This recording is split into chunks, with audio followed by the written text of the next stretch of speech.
c'est parti. Aujourd'hui c'est une vidéo bilan de mes 2 ans en freelance. Je trouve que c'est assez chouette de pouvoir faire un bilan et de regarder en arrière pour mieux se fixer des objectifs pour la suite. Et aussi se féliciter du parcours accompli.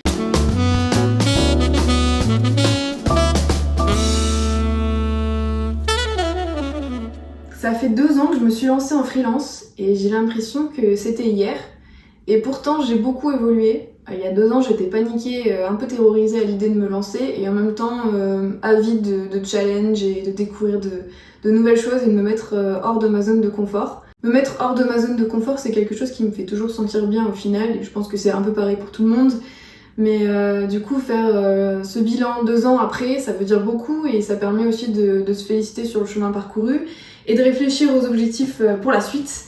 Je n'ai pas fait de bilan de la première année, donc c'est l'occasion dans cette vidéo de revenir sur les 2 dernières années qui se sont écoulées. Je me suis lancée le 24 juin 2022 et donc le 24 juin 2024, ça faisait 2 ans que j'étais freelance, donc illustratrice freelance. Quand je me suis lancée, ça faisait 1 an que j'étais sortie de l'école d'architecture, que j'avais un CDD de 6 mois en agence de paysage et d'urbanisme. Et ça faisait quasiment 3 semaines que je travaillais à mi-temps dans un job alimentaire parce que j'avais besoin de cet espace mental-là pour pouvoir me lancer, pour pouvoir réfléchir à ce nouveau projet de vie qui m'attirait, donc le freelancing en tant qu'illustratrice pour les architectes et les paysagistes. Donc j'ai eu un 30 heures en supermarché pendant les 6 premiers mois, donc ce qui m'assurait un confort financier parce que les 6 premiers mois, c'était comme ça, beaucoup de mois à zéro au début. Mon contrat en supermarché s'est arrêté en décembre 2022. Et donc je suis passée en temps plein de freelance en janvier 2023. Et j'ai attendu jusqu'à avril, je crois, pour que mon dossier soit débloqué et que je puisse enfin toucher un chômage avec France Travail qui équilibre mon chiffre d'affaires.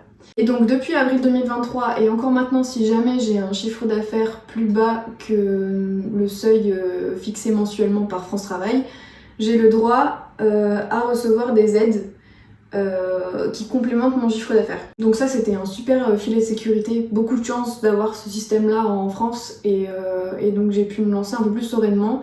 Il y a quelque chose qui m'a beaucoup aidée et auquel j'avais même pas pensé à la base, qui m'a aidée à avoir un chiffre d'affaires beaucoup plus régulier. À partir de janvier 2023, j'ai donné des cours de dessin en design d'espace dans une école de design, plus des interventions en workshop avec les étudiants et les étudiantes de cette école-là. Le côté pédagogique et le côté transmission, ça m'a toujours attirée, mais je pensais pas que ça allait arriver aussitôt et sans que je démarche dans ce sens-là vers moi, et donc c'était super. Beaucoup de stress au début, mais j'adore ça. Et donc ça c'est depuis janvier 2023 des super missions qui sont régulières. Ça me permet de octobre à mai-juin d'avoir quelque chose qui tombe tous les mois. C'est pas le même montant parce que ça dépend des emplois du temps, etc.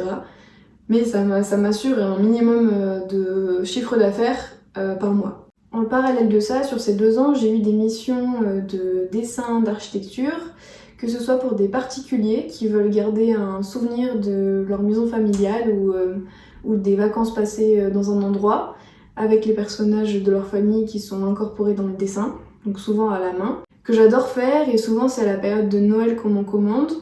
Et puis les missions professionnelles, c'est les missions que j'attendais le plus au final depuis ma première mission en juillet 2022. Et pendant la première année, au final, j'ai pas eu tant de contrats de la part d'architectes ou de paysagistes. Peut-être 2 ou 3 si on compte l'immobilier. Il y a aussi eu une facette importante de mon métier que je voulais lancer, c'était avoir un libre arbitre de créer des illustrations qui me plaisaient à moi et pas sous commande. Et donc j'ai lancé en mai 2023 ma première collection d'illustrations sur un thème que je me suis donné moi-même. Le thème gravité, et ça m'a permis d'explorer une nouvelle facette du métier d'illustratrice / artiste, parce que artiste c'est comme ça qu'on nous définit sur les papiers pour les expositions, etc., pour les marchés aussi. Pendant cette 2e année, j'ai fait l'expérience de festivals, d'expositions, de marchés d'illustration, de marchés de petits créateurs, et j'ai pu me faire ma propre expérience là-dedans et mon propre avis. Et rencontrer aussi un nouveau milieu puisque là je m'adressais plus à des particuliers Et donc pouvoir échanger avec eux lors de marchés, d'expositions et rencontrer aussi d'autres illustrateurs, illustratrices, artistes, j'ai beaucoup aimé. Maintenant, si je devais revenir sur certaines expériences de marché, je pense que c'était bien d'avoir testé, mais il y en a certains que je referai pas. Et pour la 3e année, je vais me limiter en nombre de marchés. La fin de la première année, j'ai aussi créé une boutique en ligne. Initialement, c'était sur mon site que j'avais fait moi-même, mais c'était un peu homemade et j'avais pas vraiment des conditions générales de vente. Il y avait des choses qui étaient pas automatisées et donc c'était un temps fou à chaque fois pour changer une quantité, un article, pour personnaliser toutes les phases de la vente lorsque quelqu'un commandait une illustration. Et donc pendant la 2e année, j'ai déménagé ma boutique sur Etsy. Je sais que je paye beaucoup de frais pour pas énormément de visibilité, mais au moins ça me permet de plus avoir ce temps sur le site internet qui était assez chronophage. La vente d'illustration, elle a beaucoup plus marché dans certains marchés que sur une boutique en ligne, mais j'aime bien avoir ça quand même à côté et ça me permet de diversifier l'activité aussi, et ça c'est chouette, et c'est aussi un lien avec les particuliers que je garde, parce que j'ai pas envie d'avoir juste un type de clientèle professionnelle, j'ai aussi envie d'avoir un lien avec les particuliers, que ce soit à travers des commandes personnalisées ou des commandes d'illustration que j'ai créées. J'en parlais il y a pas longtemps, je trouve que cette première et cette 2e année, elle m'a permis de, en quelque sorte, planter des graines dans les différentes branches dans lesquelles je me sens bien et j'ai envie que mon activité aille. Et il y en a qui ont mis plus de temps à arriver que d'autres, mais le but est que je m'épanouisse dans les trois univers. Parce que déjà, je déteste la routine, mais bon, ça, on s'en doute un peu. Mais surtout, j'aime beaucoup m'adapter à différents publics et parler à des personnes qui viennent de milieux complètement différents. C'est aussi un challenge des fois pour adapter la bonne attitude et le bon langage avec les personnes qui sont en face de moi. Mais ça me motive beaucoup, ce côté-là. J'espère que c'est pas trop brouillon à comprendre l'organisation de mon activité. Moi-même, des fois, je suis du coup dans une semaine un peu séparée entre les trois. Et c'est des fois inconfortable, surtout quand j'ai des délais assez courts pour les clients professionnels. Il y a aussi un autre point positif, bien sûr, c'est le chiffre d'affaires. Plus mon chiffre d'affaires est diversifié, plus ça me permet de pas mettre mes œufs dans le même panier et de pouvoir espérer en vivre de manière sereine et de pas avoir des mois où c'est le gros stress. Comme j'ai pu en avoir les 2 dernières années à cause de frais trop importants avancés, de paiement de l'URSSAF décalé et de bugs de France Travail. Et toutes ces réjouissances. Faire un point sur le chiffre d'affaires à mon niveau, je suis assez à l'aise avec ça parce que c'est pas grand chose pour l'instant, mais ça témoigne d'une belle évolution et d'un sacré espoir pour la 3e année pour pouvoir avoir un chiffre d'affaires qui me permet d'investir correctement dans mon activité professionnelle et qui me permet d'être à l'aise et moins précaire dans ma vie personnelle. Donc la première année, de juin 2022 à juin 2023, j'ai fait un chiffre d'affaires de 6 924 € avec la répartition de 55% dans les missions professionnelles et les commandes personnalisées de particuliers, de 43% dans les cours, les workshops et les ateliers, et de 1% dans les ventes, que ce soit sur des expos, sur des marchés ou sur la boutique en ligne. Et la deuxième année de juin 2023 à juin 2024, j'ai fait un chiffre d'affaires de 20 728 € avec comme répartition 65% dans les missions pro et particuliers, 24% dans les cours, les workshops et les ateliers et 9% dans les expos, ventes, boutiques en ligne, etc. Donc une super progression, je suis trop ravie. J'avais jamais vu les chiffres comme ça. Donc je suis assez fière en fait, je suis assez fière de pouvoir me rémunérer avec une activité qui me parle et qui a un sens pour moi et c'est super. Et donc ça me permet pas encore, même si je vis dans une ville qui est pas très chère, mais 20 700 de chiffre d'affaires, ça veut pas dire qu'il y a 20 700 € l'année qui tombent dans notre portefeuille. Pas du tout, il faut enlever l'URSSAF, tous les frais professionnels. Je vais pas faire un listing, mais c'est vrai qu'il y a énormément de choses, de frais à prévoir. Et des fois on prévoit pas tout parce qu'il y a tel paiement qui est en retard. En fait, on n'a pas de paye qui tombe tous les mois. Parfois, il y a des mois qui sont à 70 € de chiffre d'affaires. Et ces mois-là, il faut les assurer avec le mois d'avant ou encore le mois d'avant. Et puis maintenant aussi, depuis quelques mois, je paye une place à mi-temps dans un coworking.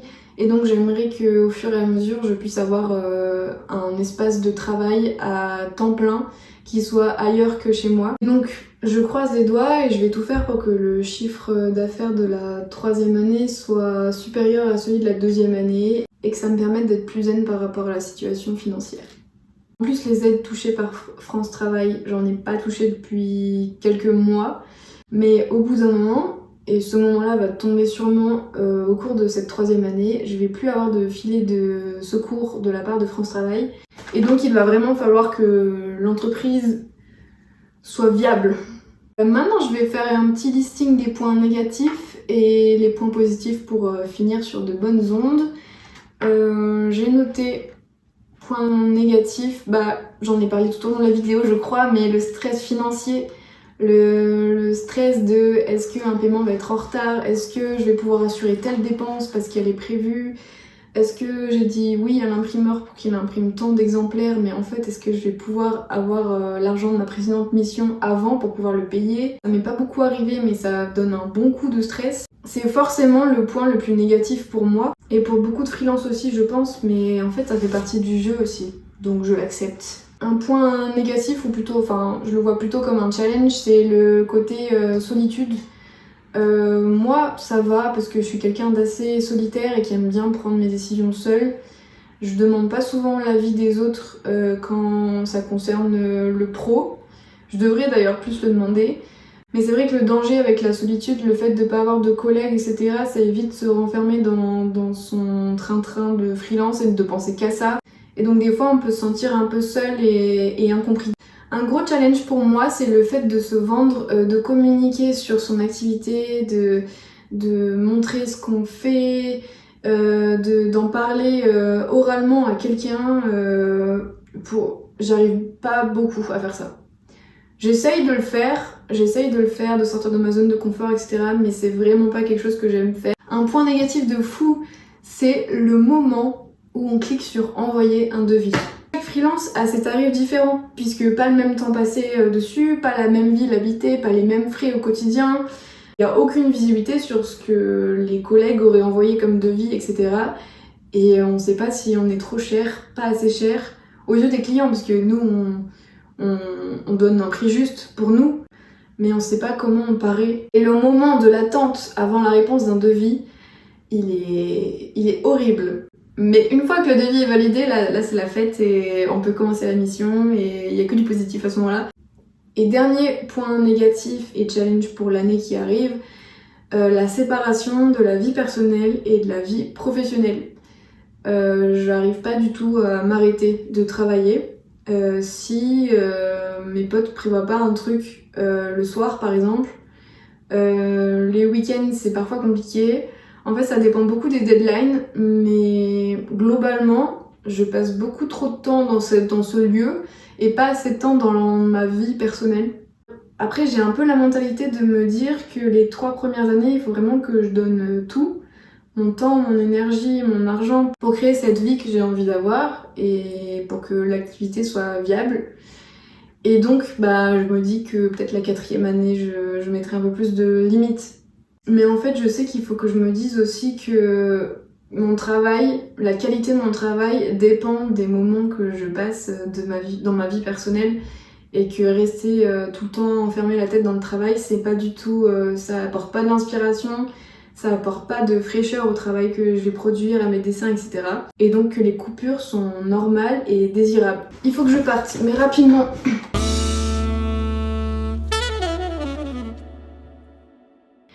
La liberté, c'est ce que je cherchais dans mon quotidien, dans mon métier, dans ma vie. Ce que je cherche en général, c'est la liberté et l'indépendance et c'est vraiment le freelance. Pour ça, c'est vraiment quelque chose qui me correspond parce que je suis libre de m'organiser comme je veux, de mon lieu de travail, de où je travaille, etc., de quelle manière je travaille, à la main, à la tablette, etc.